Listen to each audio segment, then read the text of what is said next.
when my best friend Lizzie and I were 18, we went on our first vacation alone together to London. We were staying at the London Marriott Hotel.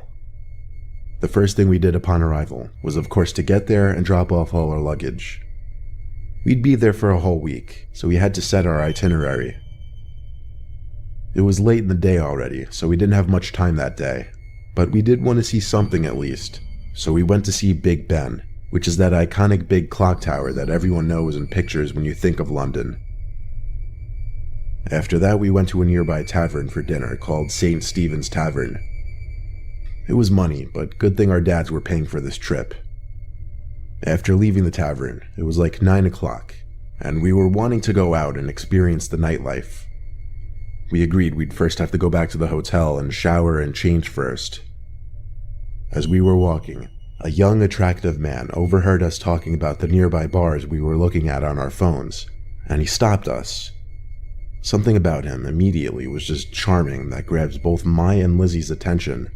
And if it weren't for that, maybe we wouldn't have been so receptive to him telling us about a big apartment party that one of his rich friends was throwing that night, and that two attractive ladies like ourselves would fit right in. Lizzie and I looked at each other and laughed. We said we'd be down, and he said great, the party doesn't start till 11. He asked for my number, so I gave it to him. Then he said he'd text me the details and see us later, and down the street he walked. Lizzie and I were super excited. It was only the first night and we were already invited to a crazy London party.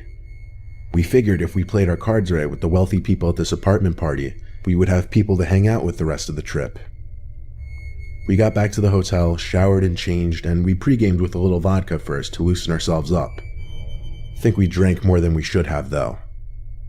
I texted the guy we met, realizing we didn't even get his name. He texted back quickly with the address to the apartment. So we loudly marched into the street to wait for our Uber. It was a 15-minute Uber drive to get to the apartment, and when we got there, we couldn't believe how different the architecture of this apartment building was compared to something back home in America. I pressed the code for the apartment, and we were quickly buzzed in. We took the elevator to the 5th floor. We were excited, but nervous, not knowing what to expect. The alcohol was definitely helping, though. I knocked on the door to the apartment, but we didn't hear music inside, which was odd. We were nervous we had the wrong apartment, until the young man from earlier opened the door. He hugged us hello, and welcomed us into this dead, quiet apartment. He shut the door, and we asked, "Where is everyone?" He said, "Oh, it's still early, don't worry." We looked around the apartment, and it was not at all as big as we were expecting for an apparent rich guy. We asked where his friend who owned the apartment was. The man said he was getting things ready in his room. He told us to sit and make ourselves comfortable.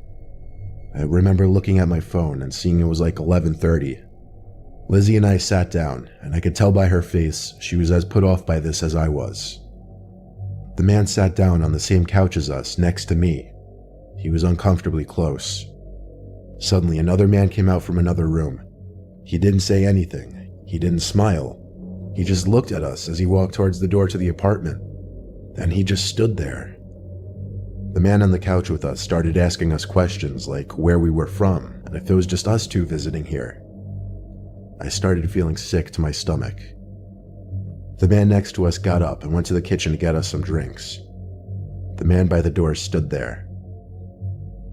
Lizzie was to the left of me, so she was more hidden from view. I whispered in her ear to dial 911. She did so, and I noticed her tapping on the phone multiple times, indicating to the call taker that we needed help. Lizzie then suddenly called out loudly to the man in the kitchen, "This is apartment 5C, right?" The man at the door said yes in a deep, unfriendly voice.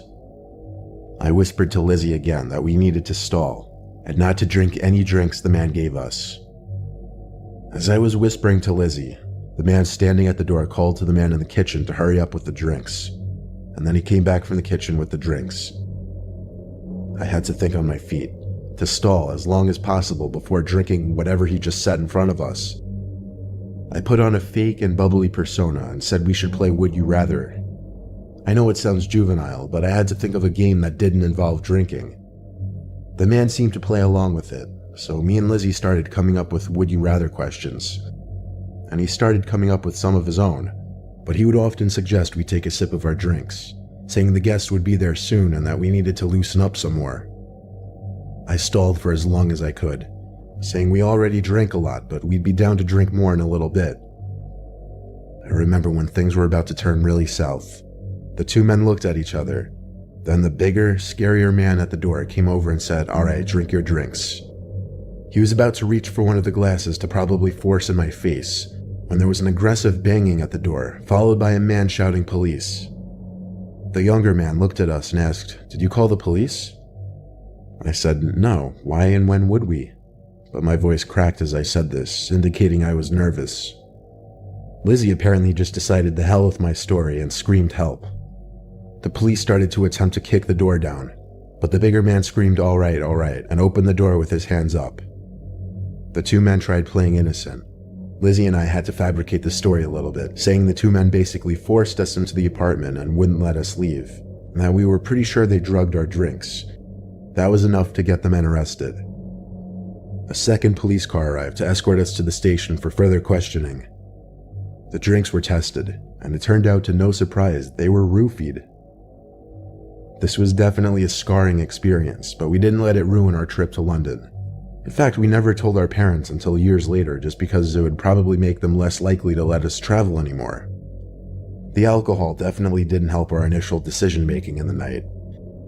But our advice would probably be don't ever trust strangers, no matter what they look like.